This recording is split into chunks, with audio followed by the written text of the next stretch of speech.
Pode chamar o Dr. Fábio. Pode chamar? Pode. Então vamos lá. Então, pessoal, se vocês tiverem alguma pergunta em relação à saúde local, em relação ao caso do Dr. Newton, qualquer coisa, o Dr. Fábio está à disposição para qualquer tipo de esclarecimento agora na entrevista que ele vai dar pra gente pelo Skype.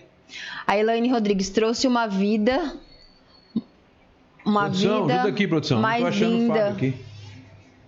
E Eda Zulato, é de se emocionar ver essas últimas fotos do Dr. Newton. Já tá. Apertou a câmerazinha aí, Fábio? Vamos lá. Apareceu. Lá, agora sim. Aí. Deixa eu passar para cá. Bom dia, meus pesos em primeiro lugar, né? E claro, né? Eu sei que esse momento pegou você numa situação totalmente desprevenida, né? Bom, pegou a cidade inteira, mas você principalmente porque está no campo de batalha, né? Você está aí na linha de frente e claro que você, mesmo que não tivesse o seu pai ao lado, mas você teria ele como consultor, como orientador e tudo mais. Como é que tá o day after, meu querido? Cara, é bem difícil, né? Porque foi uma coisa súbita, né? Não houve aquele negócio do meu pai ficar doente e a coisa ia agravando, não. Ele fez uma cesárea de manhã da doutora Paula, que é uma médica que trabalha com ele, queria muito que ele tivesse na cesárea. Ele fez a cesárea, eu estava fazendo uma endoscopia, eu fui tentar encontrá-lo, não consegui, ele já tinha ido embora. Isso aí me dá um pouco de dor, isso aí. E aí depois ele foi pegar minha mãe, fazer lá o alongamento dele, o pilates, e abriu a porta do carro e morreu, assim, caiu duro. Então é uma coisa que tira da gente, né, assim, é muito abrupto, né? Então ninguém está preparado para isso. Bom, Fábio, explica Tira a pra legenda. Gente. A legenda, tá com legenda? Produção, legenda aqui. Ô, Fábio, explica pra gente como é que é essa embolia? O que é? Como que causa? Então, Arantes, a embolia é um sangue coagulado que subiu por uma veia de algum lugar, a gente acredita que seja da pelve dele, né? Por conta da radioterapia prévia que ele fez, né? Esse trombo, esse sangue coagulado entupiu a artéria pulmonar dele, né? Então a gente chama isso de tromboembolismo pulmonar. E isso aí é uma das causas de morte súbita mais comuns que tem, né? Geralmente é infarto ou tromboembolismo. A gente acredita que tem relação sim com a rádio que ele fez para a próstata. E é uma coisa assim súbita, né? Agora sim, o que me conforta muito é que o meu pai foi muito bem atendido, viu? Eu quero agradecer aqui especialmente aos bombeiros, a Ellen, primeira fisioterapeuta, que começou as massagens já nele na rua. O corpo de bombeiro chegou extremamente rápido, foram muito eficientes. Eu estava operando na Santa Casa, me ligaram, minha mãe chorando. Eu liguei para o doutor Henrique, o doutor Pituca assumiram a cirurgia que eu estava fazendo. Quero agradecer eles por eu poder atender o meu pai. Fiquei na porta do hospital esperando. Quando eu vi a ambulância do bombeiro chegar, massageando, aí foi difícil. Mas aí ele entrou para a Santa Casa, a UTI já estava pronta, porque eu liguei já coordenando tudo isso aí no pré-hospitalar, porque eu sabia que o caso dele era um caso extremamente grave. E chegou na UTI, o pessoal do hospital foi fantástico. Eu falo que eles não reanimaram meu pai, ressuscitaram meu pai. Eu já tinha perdido a esperança, já tinha desistido. E a equipe da UTI, ajudado por outros médicos aqui, a doutora Renata Capitaniano, doutor Júlio, Nayara, Henrique, Wagner, o hospital inteiro se mobilizou. Era aquela cena de filme, né? As enfermeiras massageavam e choravam, pegando veia e choravam. Eu participei lá e aí eu consegui ajudar alguma coisa. De repente eu desabava, chorava, depois ia lá. Eles não estavam conseguindo pegar a veia central nele. Eu fui lá e peguei a veia central, fiz a punção do intracate. E Depois precisamos passar uma sonda nele, não conseguia passar a sonda, que ele tinha um desvio no esôfago dele, e eu fui fazer uma endoscopia para passar a sonda, então foi pesado. Mas no 5º ciclo de reanimação, ele voltou a bater o coração dele, e aí foi indicado, o Dr. Júlio fez um eco nele na UTI, e identificou que tinha uma dilatação do coração à direita, e isso é muito característico de embolia pulmonar maciça. Aí a gente já entrou em contato com o hospital de base e já fizemos a parte burocrática, transferimos ele rápido, porque a gente sabia que precisava confirmar isso com uma tomografia e já fazer o procedimento de hemodinâmica que foi feito nele, que é uma espécie de um cateterismo, mas para quebrar o trombo, para desfazer e desobstruir a artéria pulmonar. E tudo foi feito de maneira adequada, rápido, tanto aqui quanto no hospital de base. O pessoal foi muito profissional, eu só tenho a agradecer. Isso me traz um conforto muito grande, saber que meu pai teve todas as oportunidades de sair vivo, mas que infelizmente o corpo dele não suportou. E mais, Arantes, eu concordo com você. Eu estava no carro escutando e eu vi você falando que depois que ele fez essa rádio nunca mais foi o mesmo. Eu também acho. Eu acho que ele entrou numa decadente física aí que estava tudo escrito aí, né? E um monte de coincidência, né, Arantes? Minha irmã Andréia vim de Brasília do nada, ela nunca veio. Ele ter pedido para minha tia, que é espírita, livros sobre a vida após a morte. Ele estava lendo isso agora, recentemente. Fazendo psiquiatria. Estudando psiquiatria. Ele fez questão naquele prêmio de São Paulo que todos os filhos estivessem lá, porque era muito importante que todo mundo tivesse, todo mundo se desdobrou para estar junto. Ele quis no final do ano ir para a praia e juntar toda a família. Ele nunca foi de ficar forçando esse tipo de coisa. Então eu acho que as coisas estavam escritas aí, que chega a hora de Deus e ninguém consegue segurar isso não. Bom, Fábio, só para esclarecer, eu sei que é difícil para você falar disso, mas só para esclarecer, a grande comentário que se fala, o tempo que ele ficou parado, quantas vezes ele foi reanimado, isso tem uma grande influência na situação, né, quando a pessoa tem mal súbito. Quantos minutos o pessoal ficou? Porque parece que você falou 14 minutos, né, que ele teria ficado na Santa Casa, mas e antes? Na Santa Casa foram 15 minutos de parada. E na rua você não sabe o quanto ele estava parado, o quanto não estava, né? O que eu acho que conseguiu manter ele foi a massagem inicial, né? Que já a Ellie, o bombeiro já fizeram. Mas com certeza, se ele saísse vivo, ele ia sair com uma sequela neurológica muito grande, até possivelmente ficaria em estado vegetativo. Mas nessa hora a gente não pensa, né? A gente age por instinto e chegou uma hora na UTI, no 4º ciclo, eu falei, gente, perdemos e tal, mas o pessoal estava muito emocionado, acho que fizeram até mais do que seria a rotina nossa, né? E aí ele deu esse sopro de vida aí que permitiu a gente tentar fazer alguma coisa por ele, mas infelizmente não deu certo. Ele falou para nós na última entrevista dele, na sexta-feira passada, que inclusive eu vou repetir hoje, vou reprisar ela hoje no final do programa. Ele disse para a gente que ele estava se preparando para voltar a trabalhar, né? Uhum. E ele foi fazer essa cirurgia, essa cesárea, na segunda-feira de manhã. A cesárea não significava que ele já ia voltar, né? Ele foi só para atender a Paula, né? Foi um caso de exceção, porque eles trabalham junto, né? E elas têm muita segurança. Ele era o porto seguro de todo mundo lá, né? No hospital. Tudo que complicava, chamavam ele, né? Eu chamava ele, a Paula, a Geigla, o Henrique, a Nayara, todo mundo que tinha dificuldade chamava ele, né?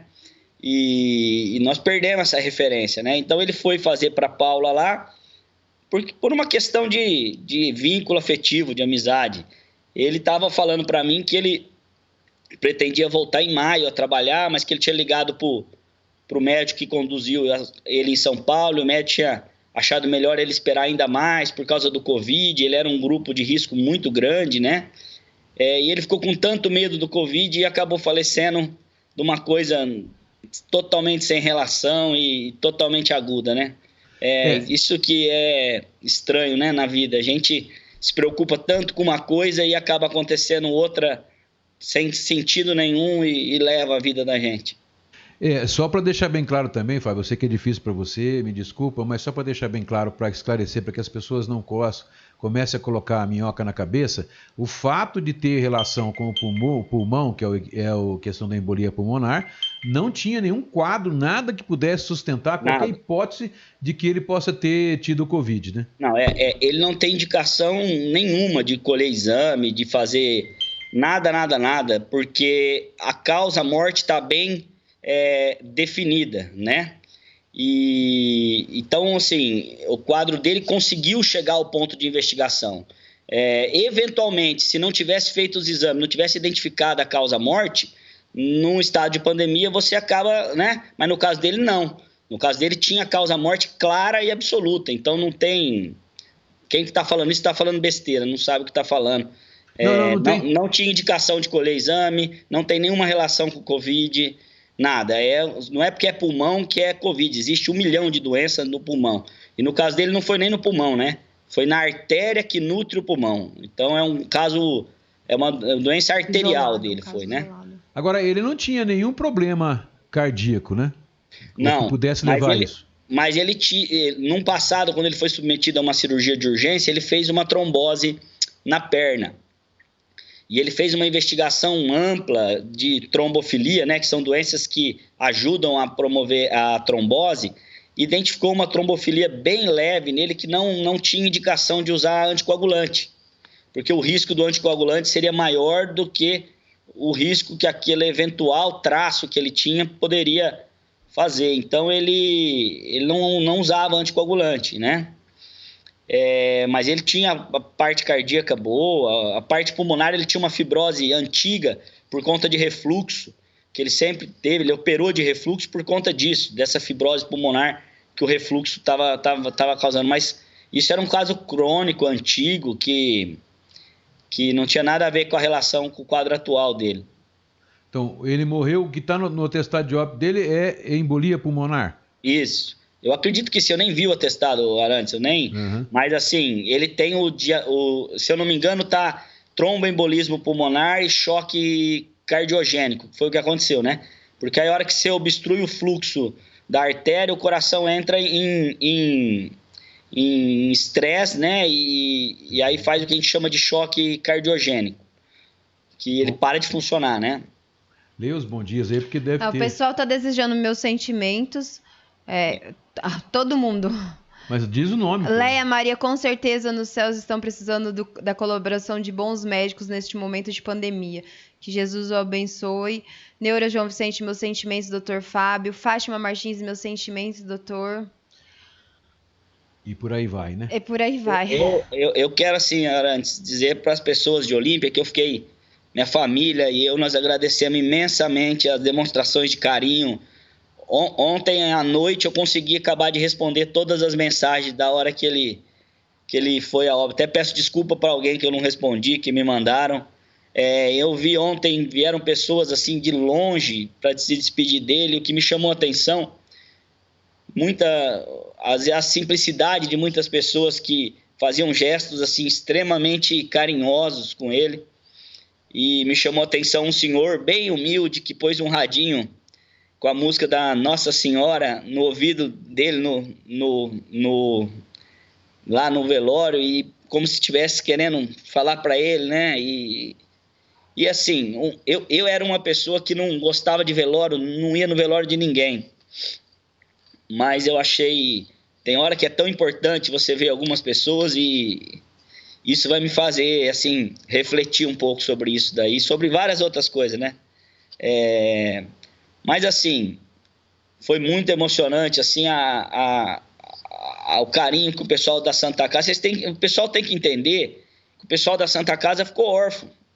Ele era o pai de todo mundo lá. Ele ajudava, uma estava em dificuldade financeira, ele ajudava, a outra tinha um problema, ele ajudava, a outra queria separar do marido, ele arrumava advogado, a outra queria fazer não sei o quê, ele operava, a outra com a mãe na Bahia ruim, ele ajeitava, sabe? Ele era um cara que ajeitava a vida de todo mundo. Então, assim, aquela coisa na frente do hospital ali foi muito espontâneo, foi uma coisa difícil de segurar, de conter, porque foi um momento de despedida e elas levaram a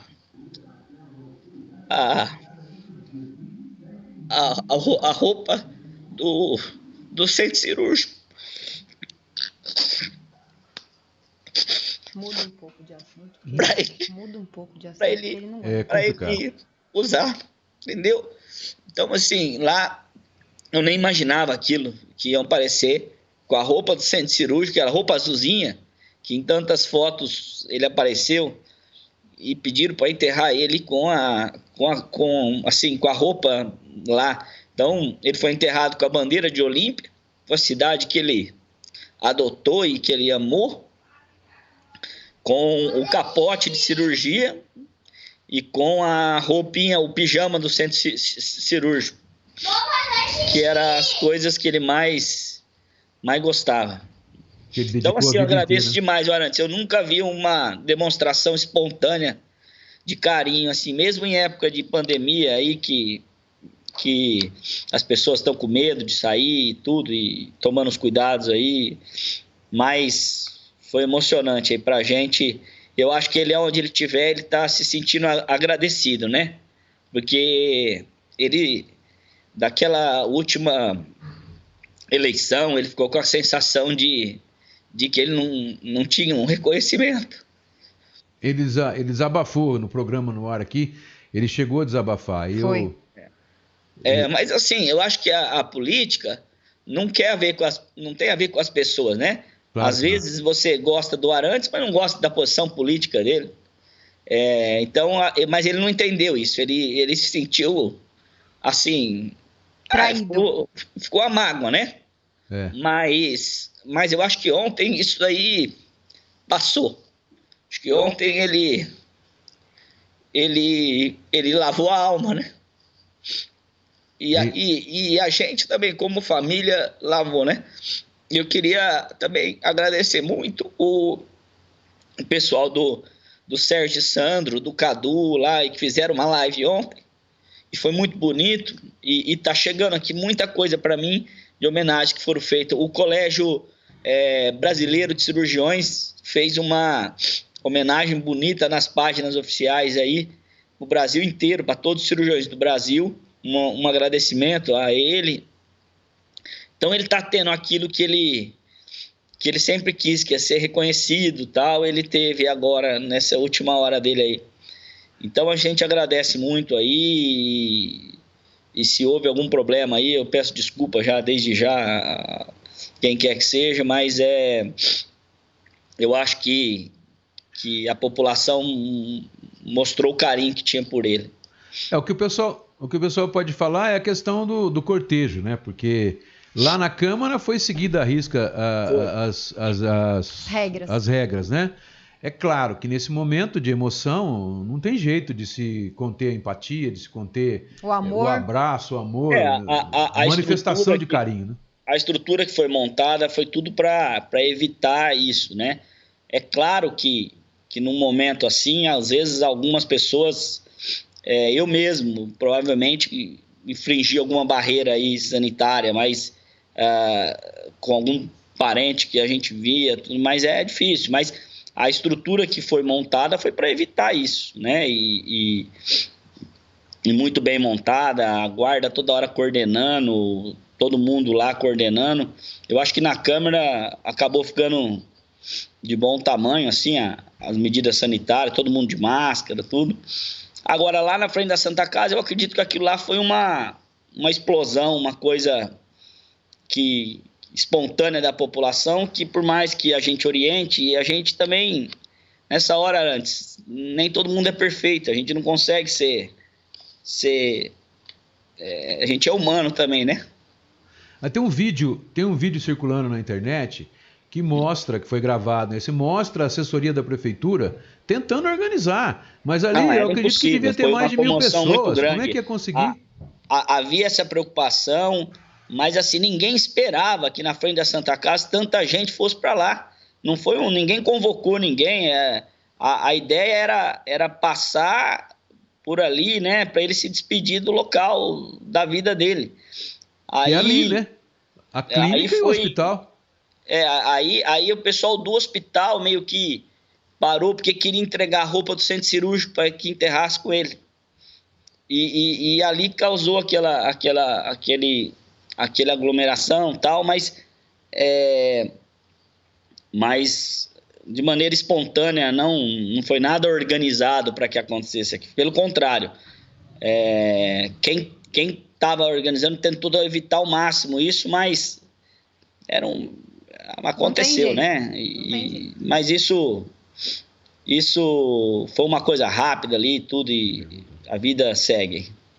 Fábio, mas te aproveitando mais um pouco e não me atendo muito ao seu sofrimento, porque eu tenho que perguntar, da Santa Casa foi para o cemitério. O cemitério foi uma cerimônia da família, familiar, foi. Né? Como que foi lá? Conta pra gente, porque eu acho que aí é uma questão, até a própria população quer saber como que foi que aconteceu o enterro dele lá. Dá uma narrada pra gente do que aconteceu lá. A gente não tinha jazigo, não tinha nada, né? Então a gente foi tudo de última hora, tal, e aí na rua central, assim, nós compramos lá o jazigo e aí tava minhas irmãs, meus cunhados, alguns poucos parentes, tio, né? E meu tio é um pastor adventista. E aí o irmão da minha mãe e estudou com meu pai, foi companheiro de medicina a vida inteira. Todos os congressos junto, tudo. Então ele fez uma oração, contou uma passagem bíblica lá, e aí nós rezamos e enterramos ele fizemos sepultamento, nós levamos uma flor branca, cada uma rosa branca, e depositamos lá no lugar que enterra lá, eu não sei te falar o nome. Tudo bem. E aí nós enterramos ele com a bandeira de Olímpia por cima e as roupas do centro cirúrgico por cima do caixão dele, que era a representação, né, da Olímpia, que ele sempre foi defensor de uma Olímpia, porque ele falava pujante, eu quero minha cidade pujante, e às vezes até com mania de grandeza, né, queria ter tudo de melhor aqui e tal, e com a roupa do ofício dele, que eu acho que se tiver que colocar uma qualidade única nele, foi como trabalho, né? Como um médico. Ele foi um bom pai, um bom marido, um bom amigo, mas ele foi um excelente médico. E eu tenho recebido, assim, mensagens de gente de médico que eu nem imagino, e o cara falou, há 20 anos eu tive com o teu pai aí, e ele me inspirou, e eu segui tal coisa por causa dele, pessoa que a gente viu 3, 4 vezes na vida e fala, eu tô arrasado aqui, eu tô arrebentado, meu coração tá... Teu pai foi um exemplo para mim e tal. Então a gente percebe que por onde ele andava, ele deixava um caminho de luz, né? De coisa. E assim, Arantes, eu não sei, às vezes você falar de crença, né, é muito complicado.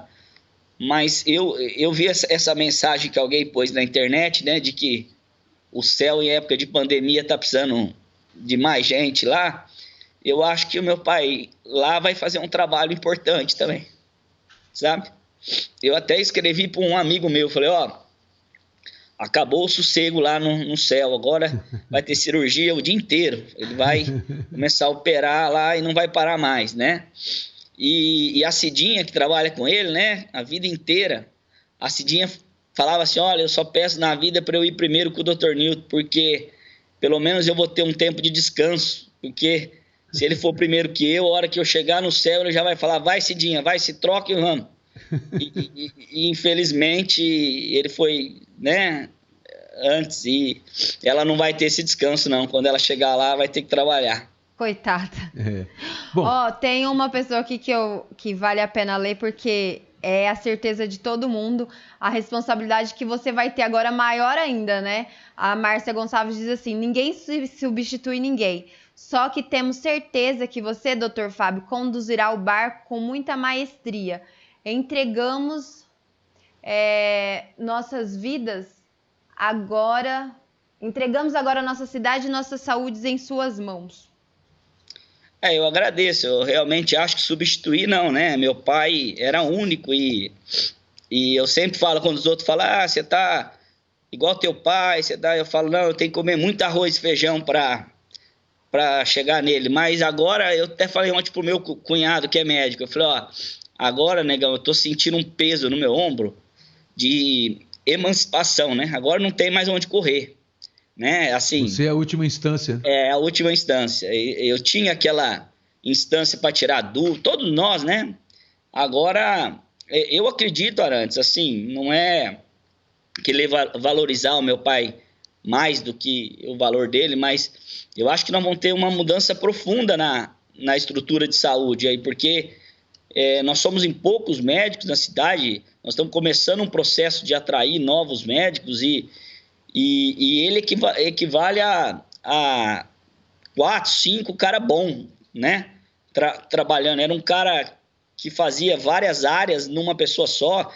Ele era urologista, ele era coloproctologista, ele era ginecologista, ele era cirurgião geral, ele era psiquiatra, ele era um pouco tudo, que é uma formação médica que não existe mais, essa formação tão generalista. Então, eu aprendi muito com ele disso. Quando eu vim de Rio Preto, eu vim muito mais especialista do que eu sou hoje e muito menos generalista do que eu sou hoje. Então, com certeza, hoje eu sou muito melhor médico por causa da convivência, né, do aprendizado diário e tal. E eu acho que isso vai ser, sim, a gente tá aí, não só eu, como tem uma turma nova aí de filhos de Olímpia que voltaram, porque Olímpia, como o hospital vinha numa situação muito ruim há uns anos atrás, não atraiu médico, né, Arantes? Não renovou. E não foi porque ninguém pediu, né? Eu já ouvi gente falar, isso aí é um absurdo. Quem quis entrar para trabalhar, então é que é difícil. Trabalhar numa Santa Casa, numa cidade pequena, é difícil. O cara prefere ficar numa cidade grande, às vezes ganhando menos, como remuneração, às vezes... Mas ele não quer vir por front, porque na cidade de média, igual a gente aqui, é difícil. Você tem que matar no peito e resolver. Às vezes, sem todas as condições que você deveria ter, né? Mas eu acho que esse processo de melhoria dos últimos 3 anos do hospital aí abriu uma nova luz. A gente já vê o interesse de alguns médicos que não são filhos de Olímpia querendo voltar, querendo vir para cá. E o hospital está de portas abertas aí para a gente montar uma nova equipe aí, porque vai precisar muito. Fábio, você tem ideia mais ou menos, ou dá mais ou menos uma ideia para a gente, quantas cirurgias seu pai fazia em média por semana e quantas consultas mais ou menos ele atendia por semana? Difícil dizer isso, Arantes. Ele falava que tinha feito 45, 50 mil cirurgias, né, na vida. Mas quando eu cheguei em Olímpia, ele fazia 100, 120 cirurgias mês.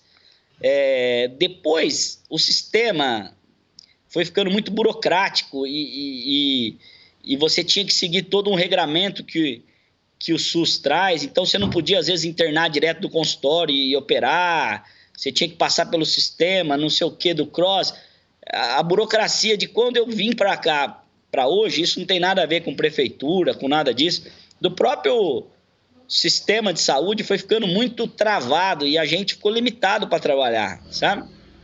E então ele tinha aquele, desculpa a palavra, ele tinha aquele tesão para operar que era incontrolável. Ele falava, às vezes ele me ligava de domingo e falava assim, nossa, Fabião, internei um caso aqui, lindo, vamos fazer isso aí hoje, domingo, podia fazer segunda, mas não aguentava esperar. Ele tinha que fazer aquilo lá e ele fotografava. 3 horas da manhã, a gente morto, auxiliando ele parava a cirurgia para tirar as fotos, para mandar para o curso, para ensinar outras pessoas. Ele tem um arquivo digital aí, que eu até estava pensando ontem à noite, aí, o que eu vou fazer com isso, porque Já me pediram uma vez em São Paulo isso daí, que eles querem... Ele tem fotos assim raríssimas, vídeos raríssimos. Ele tem um arquivo científico muito grande, né? E porque ele tinha essa mania de professor aí, de querer fotografar tudo, filmar, levava os médicos lá de São Paulo, do curso que ele fazia lá, os melhores médicos do Brasil de cirurgia, todos me mandaram mensagem que o curso não vai ser mais o mesmo, que ele era a alma do curso e que estão extremamente, assim, dilacerado o coração deles com essa perda aí. Tá certo, meu amigo. Você quer falar mais alguma coisa? Vamos deixar para a gente fazer uma próxima entrevista, se tiver melhor, para falar sobre a Santa Casa, sobre a situação de Olímpia, etc, né? Eu acho que... Não, eu agradeço, eu estou agora naquela fase, fui hoje providenciar o atestado de óbito, estou nessa fase aí de juntar os cacos aí da vida civil dele, né, para resolver, ajudando minha mãe, que está muito, assim, abatida, né? Eu volto a trabalhar hoje, eu preciso trabalhar, porque eu acho que era isso que ele queria, né? O meu primo, na hora de enterrar ele, falou isso, falou, ó, o tio Nilton deixou um legado pra gente de trabalho. Ele só via fim no trabalho. Então hoje eu volto a atender e volto a trabalhar para tocar a minha vida aí para frente, porque ele cumpriu a missão dele com um louvor, numa cidade que ele amou, com as pessoas que ele amou, na casa dele, que era a Santa Casa, que ele tinha um amor. Eu falo que o amor maior da Santa Casa é o meu pai e o Joãozinho, são as duas pessoas que mais amam aquele hospital. E ele conseguiu sempre, nos momentos de crise, manter o hospital aberto. Quantas vezes meu pai não pegou o carro antes? Montou no carro dele, foi para São Paulo, de pires na mão, com o Aloysio Nunes, com um deputado, com isso, com aquilo, para conseguir verba naquele momento que o hospital ia fechar, né? Então, às vezes, quando muita gente fala, doutor Nilton evitou sim, é verdade isso. Muitas vezes o hospital ia fechar e por ação pessoal dele não aconteceu isso. Então, é só gratidão aí, nós vamos seguir nossa vida. O hospital, eu estava conversando com o Zacarelli ontem, nós vamos sentar assim que baixar essa poeira aí, reorganizar aí as funções tal, e vamos seguir à frente. E quero aqui deixar uma mensagem para o pessoal do hospital, que ama o meu pai e que ele amou, né? Que a gente faça o nosso melhor trabalho nessa época de pandemia, tudo, porque é isso que ele ia esperar da gente. O exemplo dele foi de dedicação e trabalho, né? Então, que a gente cumpra a nossa missão, com o coração apertado, chorando, mas que a gente cumpra a missão, tá? E eu agradeço você também e a Bruna pela amizade sincera com meu pai aí. Ser meio um guru dele, ele sempre te ouviu muito, te achava uma pessoa muito inteligente e te ouvia. Às vezes a gente brigava, porque às vezes você criticava a prefeitura e ele gostava do C e eu tô na prefeitura e a gente quebrava o pau em casa. Então você causou umas briguinhas nossa lá, mas que é o que a gente fala de ponto de vista, né, Arantes? Claro. De respeito ao ponto de vista de todo mundo, mas sempre com muita educação e carinho. Então eu te agradeço aí do fundo do coração a amizade que você teve com meu pai e os momentos de carinho que você dedicou a ele. E você e a Bruna, né? Que também tudo aí que aconteceu da parte médica, ele sempre junto com ela e tal, e agradeço demais vocês aí de coração. O interessante, Fábio, só para a gente encerrar, é que nos últimos um ano e pouco, eu comecei a estudar, como na filosofia, eu comecei a estudar as manifestações filosóficas de Jesus Cristo e o amor incondicional. E eu acho que as maiores conversas que eu tive com o seu pai, e no momento que ele precisou, a lição que a gente discutia, que a gente tentava chegar junto na reflexão, era sobre o amor incondicional. Principalmente no momento que ele passou a questão do problema, né, de câncer, de tratamento da próstata, que ele se colocou na posição do paciente, né? ele teve um choque muito grande ali, né? E ele conseguiu visualizar quase tudo isso. Então a gente compartilhava nesses últimos meses, principalmente, dessa ideia, né? Muitas vezes ele chegava para mim e dizia, olha, é isso, isso, aquilo. Eu falava, mas você já parou para pensar o outro lado? Vamos ver o que né, todo mundo faz, porque faz por uma razão. Então, o amor incondicional é isso. A gente não pode julgar o outro, porque o outro acredita no que está fazendo e que está fazendo certo. Se ele errou, né? Então, é essa a questão. A gente conseguiu evoluir nesses últimos meses, principalmente, não sei se até em razão disso, não sei também se eu vou embora logo, né? Mas em razão do amor incondicional, cara. E o que eu desejo a você é que você consiga deixar acesa essa centelha de amor que tinha no coração da criança, do menino chamado Newton Martinez, cara. Obrigado, né? Um abraço.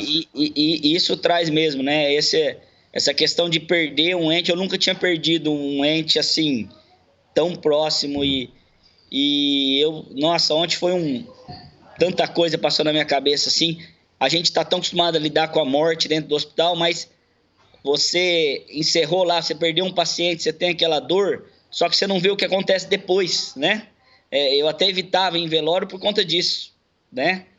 E ontem eu vivi esse depois que as famílias vivem e também vai impactar assim na minha maneira de lidar com isso, até no hospital, né? Vai impactar bastante, eu acredito. Eu refleti muito sobre isso ontem. Então, assim, é vida que segue, Arantes. Vamos juntar os cacos e tocar a vida para frente. Da melhor maneira, com o exemplo que ele deixou aí de trabalho, de honestidade, de amor ao ser humano aí. Obrigado, viu? Falou, cara. Tudo de bom para você. Nós estamos aqui, qualquer coisa. Tá? Obrigado. Agradeço, viu? Um abração. Um abraço. E para toda a família aí. Qualquer coisa, a gente tá aqui. Um abraço. Tá, obrigado. Tchau. Tchau.